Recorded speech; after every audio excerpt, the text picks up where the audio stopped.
welcome back to the channel. Welcome to another video. It's that time of the week again. It's Premier League predictions time. A festive feast to obviously digest Christmas dinner with.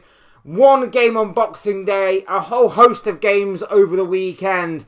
I cannot wait for the next round of Premier League fixtures to get started. This, of course, is the video where I talk about the games and try and attempt to predict the outcomes of each and every single one of those games. But before we get into all of that, I would like to remind you all to please like the video and also subscribe if you are new. Both things are always and forever greatly appreciated. And of course, I encourage you all to get involved in the comment section down below. Use and abuse that section, people. Talk to me on this weekend's round of Premier League action. Would love to hear what you have to say. I'm sure your thoughts, comments, opinions, feelings will make for great and interesting reading. But of course, I'm mostly looking for your predictions as well. Because after all, people, where would a Premier League predictions video be after all without predictions? Sound good? Great. Let's get things started then, shall we? And we're going to begin with the Boxing Day fixture. The only one this year to be played on Boxing Day. Manchester United versus Newcastle. Why that is the case, I have no idea. It ruins Boxing Day for me from a football fan's perspective in terms of not having the whole host of Boxing Day encounters that you normally get every single year. But they decided this year to change it all up. Maybe they're taking advantage of the Premier League weekend being the day after Boxing Day. They get a Friday night game. They get a weekend's round of fixtures. Maybe it's something along those lines. But what we are going to see on Boxing Day is an absolute Premier League classic in Manchester United versus Newcastle, because historically that has always been the case. In this game, I've gone 2-2. Now, I was leaning more towards Newcastle. I think the wafer-thin squad that Manchester United currently have may play into Newcastle's hands. They obviously went 2 goals up against Chelsea, only to bottle it in the second half, did Newcastle. Whilst Man United put in a spirited performance against Aston Villa, but just didn't have that star quality, that match-winning quality when it mattered most to kind of get anything out of that game, unfortunately, from Ruben Amorim's side. How does this game go? Like I say, I think Newcastle are the favourites going into this one, but don't rule out Manchester United. If they take the positives from their games against the likes of Bournemouth and even Aston Villa in a spirited but still defeat, then maybe if they tighten things up defensively, they could get something from this game. So I'm anticipating that maybe United maybe catch Newcastle a little bit cold at Old Trafford on Boxing Day. Bit hungover from Christmas maybe, and maybe they get something from this game. I'm going 2-2 come the final whistle here. Next up, Nottingham Forest taking on Manchester City at the City Ground. I've gone with a 3-0 win to Manchester City. Again, not entirely a foregone conclusion this, but you have to expect and maybe anticipate an absolute devastation of a win for Manchester City here in terms of wiping the floor with Nottingham Forest with the way that they've been playing recently. Could Forest get something from this game? Of course they could. They've already taken points off the likes of Liverpool and Tottenham, and I know that Liverpool and Tottenham fans will probably say that that's not exactly too difficult with the way that both teams are playing right now. But at the same time, in saying that, there is no need to completely see this as a foregone conclusion and that City win this game. But at the same time, in saying that, you would have to go with the favourites. This may be one of the more favourable games to call this weekend. And I'm going with a City win, another 3-0 win for Pep Guardiola's side. And especially for Erling Haaland, who seemingly does like to score against Nottingham Forest, getting on the score sheet. So, for City to win here is what I'm going with. Next up, Brentford taking on Bournemouth. And I've gone with a 1-1 draw. Both teams somewhat inconsistent, up and down a little bit. Bournemouth's season has I wouldn't say completely, but has kind of gone off the rails in recent weeks and recent months. Brentford coming into this game, good win last time out.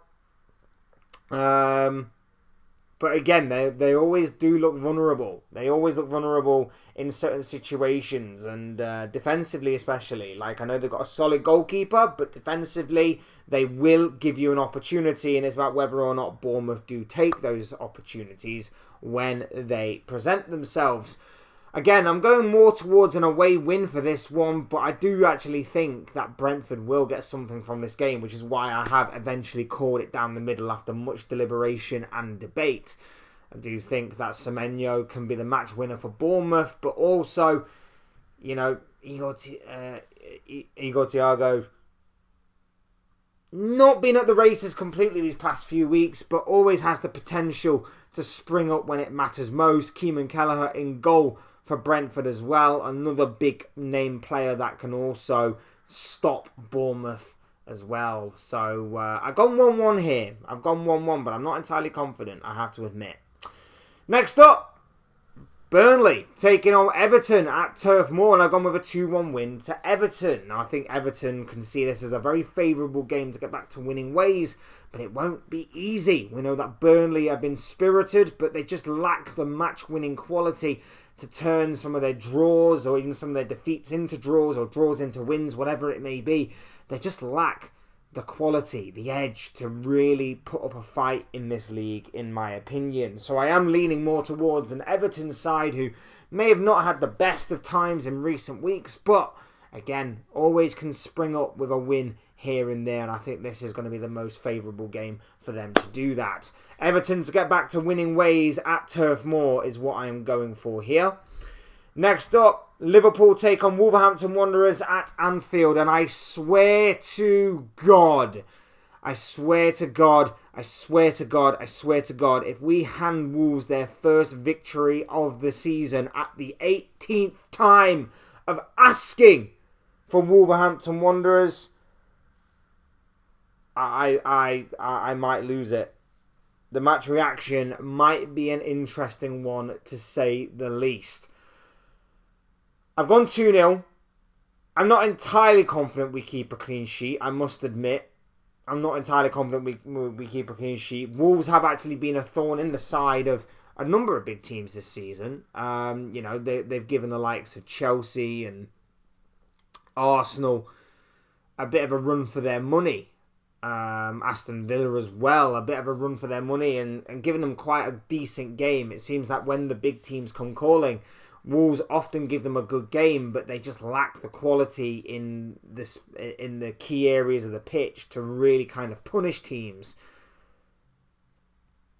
But again, against this Liverpool side, if they're to be physical, if they're to be sharp to every first and second ball, they could get something from this game. And even a draw is not good enough for Liverpool. Like, of course it isn't. I'm not going to be happy whether it's a draw or a loss in this one. Liverpool have to win. That is non-negotiable. That is something that has to happen. And yeah, I'm a little worried. I'm not going to lie to you. I shouldn't be feeling worried against the only team in the Premier League to be winless so far this season. But I have to admit, there is an element of doubt and worry in my mind that maybe Wolves could get something from this game. And especially if Liverpool continue to play how they did against Tottenham. We got away with it last week because Tottenham made a couple of really critical errors and a couple of other stupid mistakes. But Wolves may not do that this time around. And it's all about how we deal with that. Hopefully Liverpool win. Hopefully it's as comfortable as what I'm predicting. But again, with the way that this season's gone, I'm not confident. And I shouldn't be feeling that way. I should be feeling very confident going into a game against rock bottom Wolves. But that just shows you how Liverpool's season's gone this time around. 2-0 Liverpool is what I'm going for in the end. Hugo Ekitike to continue his fine form in front of goal. Fingers crossed we get the 3 points. Next up, the London Stadium plays host to a bit of a London derby of sorts as West Ham play Fulham. I'm going with a 2-1 win for Fulham. Again, not entirely confident. We know that Fulham's away record is very, very hit and miss. And we know that West Ham are in desperate need of points. Coming into this one, Fulham will be riding high off that 1-0 victory on Monday night against Nottingham Forest. They have a good opportunity to make it back-to-back wins. But West Ham, we know, can be tough. And again, they can make it difficult on their day, but their day hasn't come around too often this season. I'm going with 2-1 Fulham. I think they may have enough in the final third to get over the finish line with the 3 points. But again, West Ham getting something from this game would not be unheard of. Next up, Stamford Bridge. Oh, this is going to be an interesting game. Stamford Bridge plays host to Chelsea against in-form Aston Villa. And I've gone with a 3-1 win to Villa. Now, here's what I will say about Aston Villa. In my opinion, Villa have not been playing amazingly well, but have managed to get the results when it matters. I think that's like their 10th win in a row that they picked up last weekend against Manchester United. They are in form. They are in red-hot form right now. Understandably so. Fair play to Unai Emery and Aston Villa. However, like I say, I don't think they've been playing amazingly well. I think relying on a bit of moments of magic from Morgan Rogers, not completely sustainable. But there is the possibility that with every win, builds confidence, builds momentum, and that maybe the good performances may flow again soon to go hand in hand with the results. They come against a Chelsea side who were very lucky last week that A, they didn't give away a penalty when it probably should have been, and B,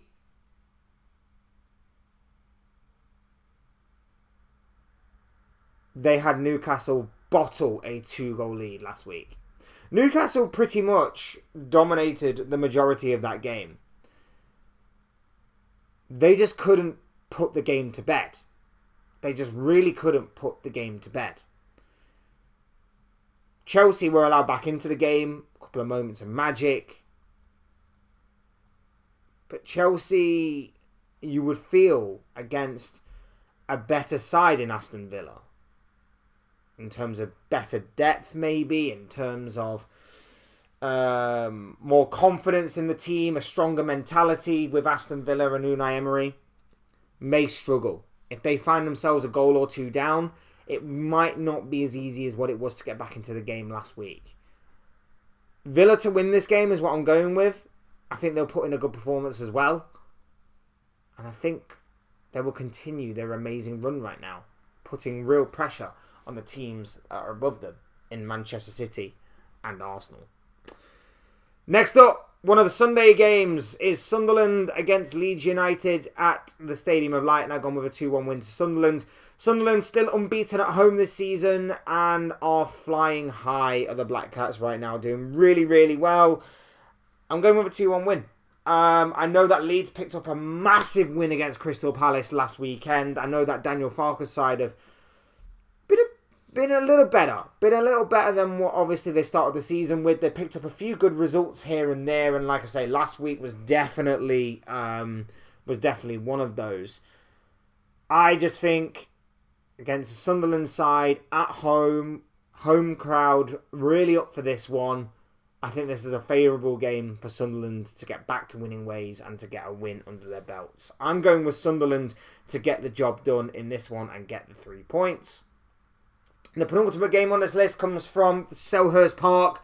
Bit of a London derby again of sorts as Crystal Palace take on Tottenham Hotspur, and I've gone with a 2-1 win in favour of Palace. Now, I know that Palace, past couple of weeks, have had a bit of a rocky situation. They've had to play a number of games within a short amount of time.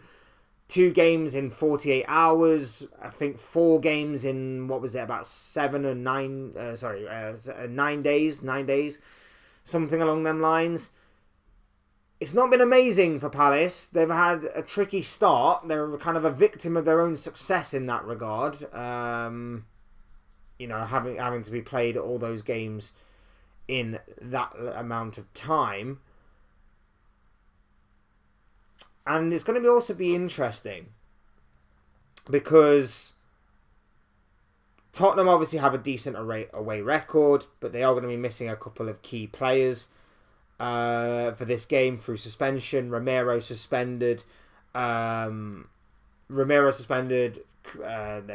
Simons suspended. So this is going to be an interesting test for Tottenham as much as it's going to be for Palace. You also have to consider, though, Palace are in Carabao Cup action. Now, I'm recording this before the Carabao Cup takes place. So it's going to be interesting to see what the rotation is going to be like for Oliver Glasner. Whether he takes the game against Arsenal seriously or whether he's got his eyes focused on the Premier League. That's going to be an interesting case for Oliver Glasner to have to battle with. So it could work again in Tottenham's favour. But like I said, they are going to be missing a couple of key players through suspension. They're missing obviously a few for injury as well. So it's a Tottenham side that are going to be dwindling in terms of reinforcements and strength and depth. But a Palace side who may just be tired from playing so many games in so many days. So this one is going to be an interesting battle to see the rotation, to see the tactical masterclass of both of these managers. I'm going with Palace. I think the form and the way that they've played this season will probably carry them through. It might be another bad moment for Thomas Frank and Tottenham, and then the conversations may be getting even louder about the security of the manager's job. We shall see. And finally, what I believe to be the biggest game of this round of fixtures, the main event of the festive period of Christmas football. It comes from the Emirates Stadium, where Arsenal, top of the table Arsenal, take on Brighton. And I've gone with a 2-1 win in favour of Arsenal. Now, Arsenal haven't exactly been the most convincing in the past few weeks. And again, similar to Crystal Palace, of course, they obviously are in Carabao Cup action against Oliver Glasner's side. So again, maybe there is going to be an extra 90 minutes in some of those players' legs that maybe Brighton can take advantage of. But they weren't exactly convincing against Wolves. They managed to survive. They weren't exactly convincing against Everton. They managed to survive. They are managing to survive Arsenal, but there's only so long that will carry them for. So it's a case of whether or not Brighton will catch them cold on over this Christmas period, or whether or not Arsenal will actually rise to the occasion and put in a solid performance to go hand in hand with their results. I think that it may not be the most convincing again of performances, but I do think Arsenal will get the job done against the Brighton side, who are very inconsistent. Very good one week, poor the next. Very good the week after, poor the week after that. It has been an up and down, inconsistent, yo-yo-y type of season for Brighton. Arsenal should take advantage of that. I would imagine that Arsenal will get the win by hook or by crook, whether it is through set pieces, whether it is through moments of magic, whatever the case may be. Sometimes in these types of games, you obviously need to get the win, and that would be massive for Arsenal. Even bigger for Arsenal, considering that Brighton have been a bit of a thorn in Arsenal's side in recent seasons, of course, taking points off them definitely last season, but also we know that they are a tricky side to navigate through Brighton. We know that in the bigger games they tend to turn it up a few extra notches in these types of atmospheres and scenarios. So it's not going to be easy for Arsenal by any stretch of the imagination, but at the same time I would expect with their strength and depth to get the job done by any means necessary. And there you have it. Those are just the thoughts, comments, opinions, feelings, but most of all, of course, predictions of this guy. I want to know what you guys are thinking and feeling. Let me know in the comments section your own predictions for this upcoming weekend's round of festive Premier League action. I'm sure what you have to say will make for great interesting reading, so please do use and abuse that comment section, people. Otherwise, hit the like button on the way if you enjoyed the video, subscribe if you are new or want to see more content like this. Both things will always and forever be greatly appreciated, and as always, thank you all so much for watching and listening. I've been Fletch, this has been another Fletch Talks video, and I'll see you speak to you all again soon in another video or live stream or whatever it may be. Cheers guys, thanks everyone for watching, take care of yourselves, enjoy the rest of your day, speak to you all again very, very soon.